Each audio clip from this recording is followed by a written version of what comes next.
Hey, welcome back to this year's update for our Halloween 2018 lights.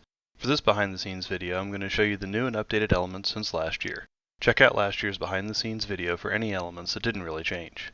Our biggest new feature this year is a giant 9-foot by 6-foot mouth. When combined with the eyes, we get a 2-story tall, talking, singing face. Built from 1807 WS2813 LEDs and a silicon neon replacement style tube, it makes the mouth completely configurable and gives a smooth look in contrast to the bullet pixels around it. A plastic hardware net was used as a backing for the lights and cables to attach to with a bunch of zip ties. The initial design took about 2 months to create. I've included a link in the description below. I used an online math tool, GeoGebra, to create the plans. It took about 6 weeks of nights and weekends to complete the construction of the mouth. The 10 mouth positions or phonemes used are all distinct. For my initial plan, the only significant change was the round versus pointy teeth. This was simply a limitation of how sharp a bend could be put on the LED tubes. A frame of 2x4s was tightly fitted to the porch opening. Additional wood blocks and metal brackets were used to ensure the frame doesn't go anywhere.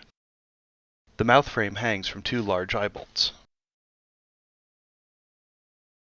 On the back of the mouth are 12 power lines connected at various points to ensure no low voltage issues.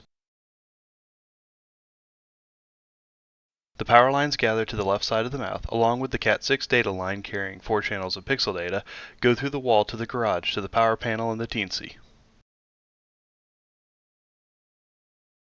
The eyes were upgraded this year to be directly controlled in the show. High-tech eyebrows were built with a top-secret light diffusion material.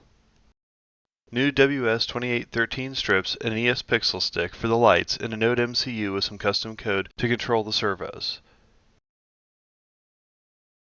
A new panel with a 300-watt 5-volt Meanwell power supply runs the mouth. While this power supply would be too small for all 1807 LEDs, the mouth never has more than 817 lit at one time. The 12-volt panel is almost the same as last year, with the power supply, Raspberry Pi, and Teensy 3.2. For the FM broadcast, I upgraded to an Adafruit SI4713 FM transmitter. This way, it can be controlled by the Raspberry Pi over the I2C interface, which allowed me to create a plugin for the Falcon Pi player to take advantage of the SI4713. The audio comes from a USB sound card and is plugged directly into the transmitter. A single wire is used as the antenna. The SI4713 can also send out RDS or radio text. This way, show watchers could see what was playing and what track they are watching of the show. The most useful upgrade this year was putting a hole in the wall between the garage and the porch. This allowed all but one line to go outside that way rather than under the garage door. On the inside, an orange low-voltage frame in the drywall was used. Outside, a weatherproof outlet box was installed. A 2-inch hole was cut in the back to allow the wires to run through. When not in use, a blank panel can be installed to keep things sealed up. Here you can see an extension cord, a Cat6 data line, 6 12-volt lines, and 12 5-volt lines passing through the box. Not much changed with the sign box and fence this year. Rather than a data line run from the teensy to the fence, the switch to an ES pixel stick was made. A bit of new wiring was done to make one of the existing pigtails carry the data signal.